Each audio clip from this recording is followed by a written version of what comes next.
test. Imagine that I'm your supervisor, and this is your there's probably a PhD at this in Berkeley. You know that when Beatles stuff gets planted in my brain, I walk around and I live my life, and I just can't stop thinking about it. You live your life like there's no tomorrow. Dreaming about it, whatever it might be, percolating on it. And what you're talking about, James, is Beatles character theory. Yeah, Beatles character theory, yeah. And shout out to our friend Maxton Hunter, because he kind of really... the genesis of it for me. He kind of really, he sort of lit the fire. Yeah, it was a light bulb moment. It was a eureka moment.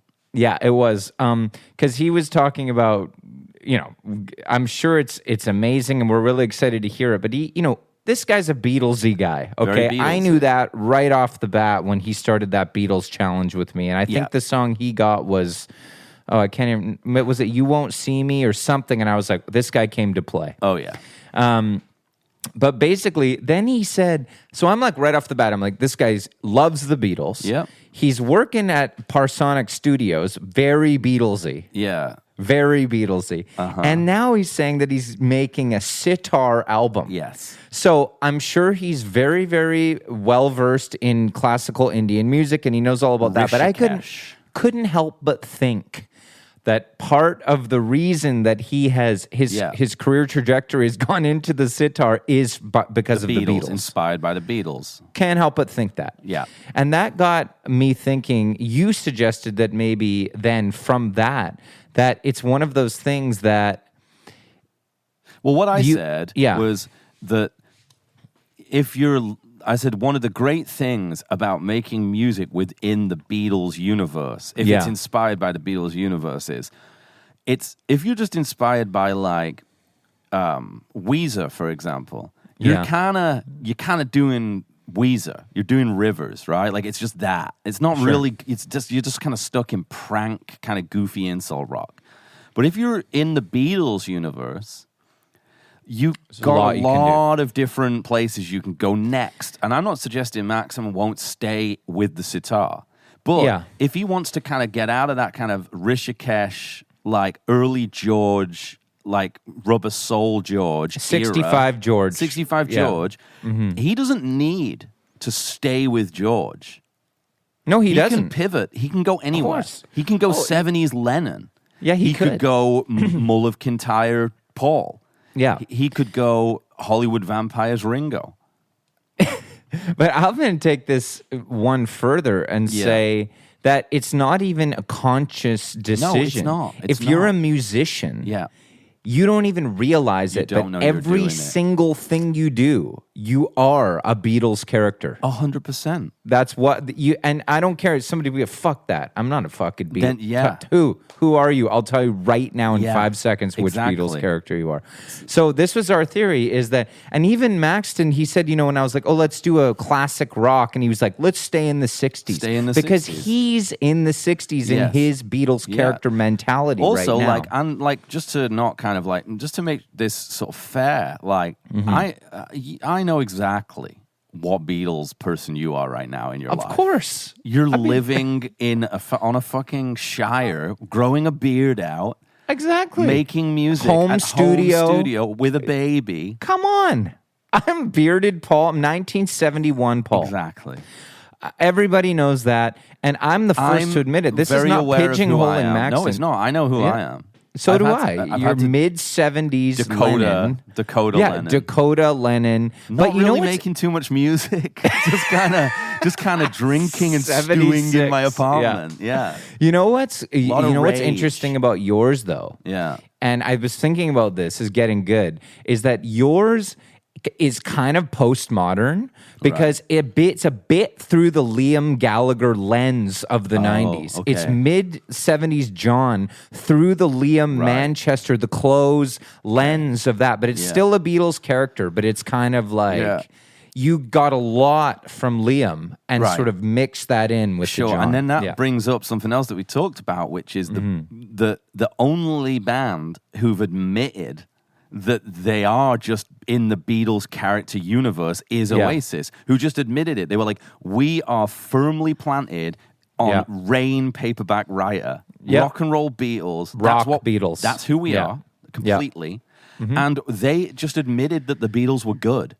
Yeah. And they weren't like, oh, we're a new thing. We're a new kind of thing. They're like, no, we're Beatles in the 90s. We're that 7-inch. That's biggest fucking band ever. That's our, like, if you were to do the Beatles character study, like, that's who they would be. They would be that specifically. Of course. Yeah, they're for not sure. Even, round sunglasses. It's like the Day Tripper music video. Exactly. And they're not even like necessarily, well, we could try and break it down. Like, it's interesting because like Liam is John in that, weirdly. But Noel isn't Paul. I think it's just they're the band. I think Noel is Paul. I think Noel is. It's not about, this is, you got to think kind of bigger here because it's not like, who do you look like? What it's like. I know that. Yeah. It's kind of like how every band is either Beatles or Stones. This is like, Noel is definitely Paul because he's the leader of the band. I think that the fucking Stones are even in the Beatles character universe. See, I'm not sure I can go there because I tried to think about that. It's very interesting. I think that the Stones are in it. Who's Keith? I think that I'm just thinking about the Satanic Magic, all that stuff. Yeah. And I'm like, in the 60s, perhaps. They were Beatles universe. They were following the Beatles universe just after the Beatles were in the Beatles universe. Right. But in terms of like a personal thing where every musician in your heart, you're a Beatle era is fun because you know why it's nice? Because it's not about age. This is the beauty of it, is because you can be 60 years old and you can still be 27-year-old Ringo Starr. You know what I mean? It's a beautiful thing. Like, I'm 40, but I'm bearded Paul, who was 30 at the time, right now. You know what I mean? And it's a beautiful thing if you think about it, because you just have to channel your inner Beatles character. Yeah. And then it kind of just, it gives you just sort of a beacon. It gives you sort of a sense of what am I allowed to do within this character right now? It's method. And if you find yourself sort of straying out of it, like too far. Exactly, like, you can't be two at once. That's the problem. You need intention. You can't be like mid-70s John and also bearded Paul. Let's say, and for that's instance, something to consider for your own music, Johnny. I know that 100%. You can't be both. No, you can. And let's say, for instance, like I'm hanging out here with the baby and the beard and all that. And then all of a sudden, I find myself spending a lot of time in LA hanging out with Luke, going to Musso's, drinking. I'm veering very close to Lost Weekend John again. You know what I mean? And I need to make a decision there. Yeah. And it's just about intention, and it's because it will come through in the music if you try and do both. And this is why no one's ever sounded like the Beatles. And because you could sound like the Beatles if you had the intention of just one era of the Beatles. But they've got four guys blending. It's different. Problem is, you know what the problem with sounding like the Beatles is? What? Is that people try to sound like the Beatles.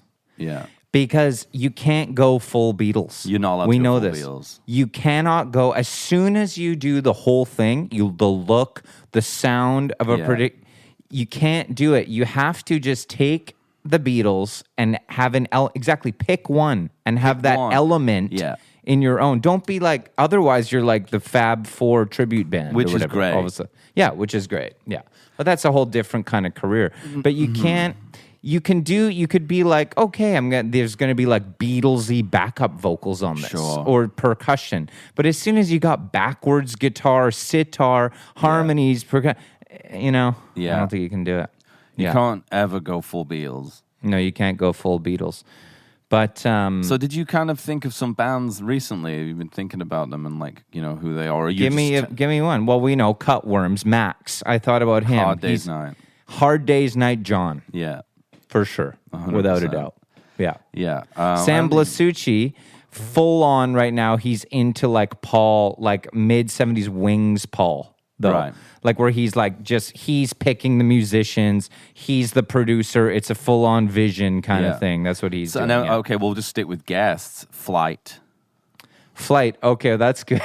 Flight to me are like very much like John and Paul, Rishikesh vibe with acoustics. Yeah. It's like Julia, I Will, Blackbird. Mother Nature's Son. Yeah, exactly, that kind of stuff. Like very tender stuff, but also ran a bit... George. No, I was going to say bit George.